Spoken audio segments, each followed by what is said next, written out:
Scusaci per quello che abbiamo fatto. Pensa tu, al nostro funerale vorremmo essere cremati.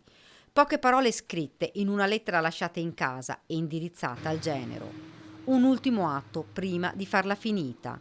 Lo hanno deciso insieme? Scusami e abbiamo, un plurale che lo potrebbe far pensare, ma la verità probabilmente non si saprà mai. Una decisione dettata dal dolore, dalla preoccupazione per un futuro sempre più difficile. Poi la cronaca di quella mattina. Giancarlo Gaio si è svegliato molto presto, alle prime luci dell'alba, e si è vestito. Ha preso in mano la pistola, è entrato in camera e ha colpito 2 volte alla testa la moglie. Lei era a letto, ancora in camicia da notte. La posizione, dicono gli inquirenti, potrebbe far pensare che fosse addormentata e quindi inconsapevole di quanto stava per accadere. Poi l'89enne si è rivolto l'arma contro, ha fatto fuoco una volta ma non è andato a segno, poi il secondo tentativo, il colpo alla nuca, lo ha ucciso.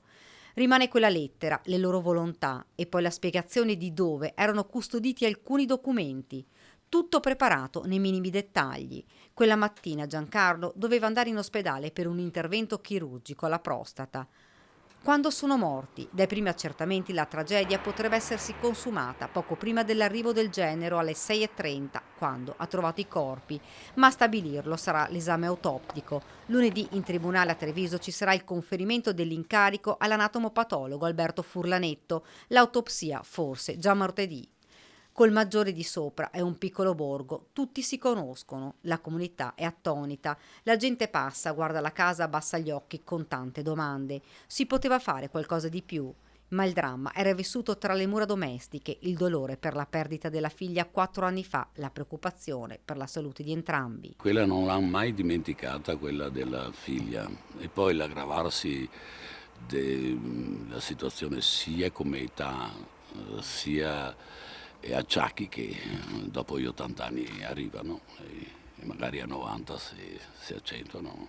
E quindi lui a un certo punto, quando ha visto la moglie andare giù per le scale, E da quel momento ha cominciato a pensare al futuro. Nella sua mente probabilmente la consapevolezza che non c'erano più speranze.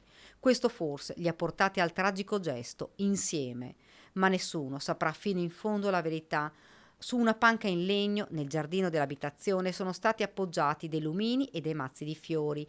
In procura a Treviso è stato aperto un fascicolo come atto dovuto per omicidio-suicidio. I carabinieri hanno sequestrato la pistola utilizzata ed alcuni fucili. Il porto d'armi era scaduto, ma lui poteva tenere legalmente le armi in casa. Una sofferenza che li ha consumati giorno dopo giorno, fino a quella tragica mattina.